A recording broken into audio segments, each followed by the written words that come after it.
उत्तर प्रदेश में योगी आदित्यनाथ सरकार के मंत्रिमंडल विस्तार पर आखिरकार मुहर लग गई है। रविवार को लखनऊ में आयोजित शपथ ग्रहण समारोह में 8 नेताओं ने मंत्री पद की शपथ ली। लंबे समय से चर्चा में चल रहे इस विस्तार को 2027 विधानसभा चुनाव से पहले बीजेपी के बड़े राजनीतिक दांव के तौर पर देखा जा रहा है।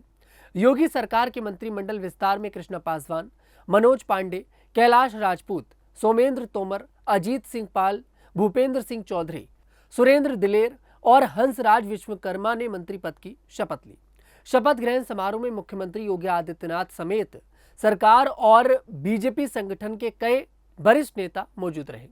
राजनीतिक जानकारों का मानना है कि बीजेपी ने इस मंत्रिमंडल विस्तार के जरिए अलग अलग समाज और क्षेत्र को साधने की कोशिश की है।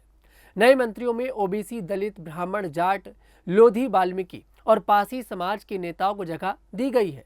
इससे पार्टी 2027 विधानसभा चुनाव से पहले अपना सामाजिक समीकरण मजबूत करना चाहती है। योगी सरकार का यह मंत्रिमंडल विस्तार आगामी विधानसभा चुनाव से पहले बेहद अहम माना जा रहा है। बीजेपी इस विस्तार के जरिए प्रदेश के अलग अलग वर्गों और क्षेत्रों में अपना राजनीतिक आधार मजबूत करने की तैयारी में जुटी हुई है। फिलहाल नए मंत्रियों के विभागों को लेकर जल्द ही घोषणा कर दी जाएगी। वहीं अब एक एक कर बात कर लेते हैं जिन नेताओं ने आज मंत्री पद की देखी शपथ ली है। रायबरेली की ऊंचाहाट सीट से विधायक मनोज पांडे का नाम जब सामने आया तो सभी लोग देखिए हैरान हो गए, क्योंकि कभी अखिलेश यादव के बेहद करीबी रहे मनोज पांडे समाजवादी पार्टी सरकार में भी मंत्री रह चुके हैं।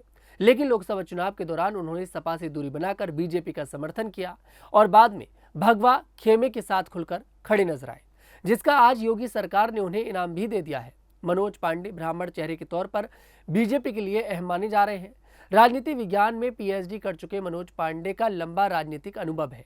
2012 और 2017 में ऊंचाहाट सीट से जीत हासिल कर चुके मनोज पांडे अब बीजेपी के ब्राह्मण समीकरण को मजबूत करने वाले चेहरे के रूप में देखे जा रहे हैं। वहीं मुरादाबाद से आने वाले भूपेंद्र सिंह चौधरी बीजेपी के मजबूत संगठनात्मक नेताओं में गिने जाते हैं।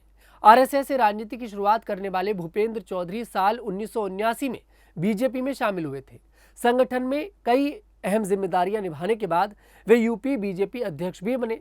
जाट समुदाय में उनकी मजबूत पकड़ मानी जाती है। पश्चिमी यूपी में बीजेपी को मजबूत करने में उनकी बड़ी भूमिका रही है। योगी सरकार के पिछले कार्यकाल में भी वे पंचायती राज मंत्री रह चुके हैं। ऐसे में ओबीसी वर्गों को खुश करने के लिए योगी ने यह बड़ा दांव खेला है और भूपेंद्र चौधरी को अपनी कैबिनेट में फिर से शामिल कर लिया है। फतेहपुर जिले की खागा सीट से विधायक कृष्णा पासवान को भी कैबिनेट में शामिल किया गया है। कृष्णा पासवान बीजेपी की पुरानी दलित चेहरों में शामिल है।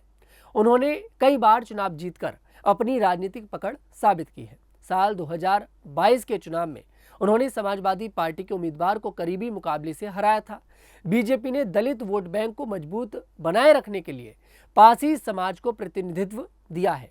इसी रणनीति के तहत कृष्णा पासवान को योगी ने अपने कैबिनेट में जगह दी है। वहीं वाराणसी से एमएलसी और बीजेपी जिला अध्यक्ष हंसराज विश्वकर्मा को भी कैबिनेट में शामिल किया गया है। विश्वकर्मा समाज पूर्वांचल की अहम अति पिछड़ी बिरादरी मानी जाती है।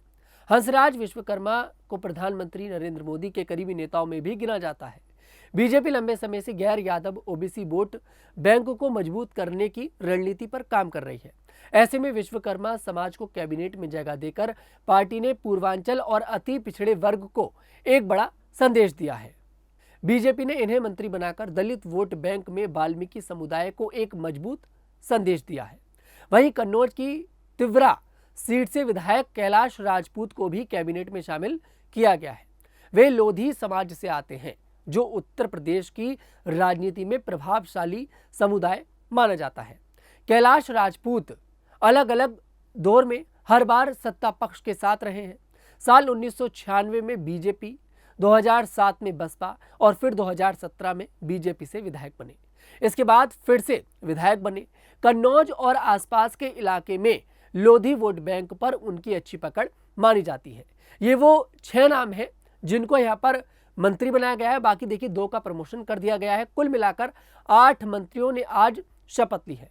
कुल मिलाकर अब योगी आदित्यनाथ का जो कैबिनेट विस्तार था उस पर मोहर लग चुकी है और योगी आदित्यनाथ की जो टीम है वो 2027 के विधानसभा चुनाव के लिए तैयार हो चुकी है।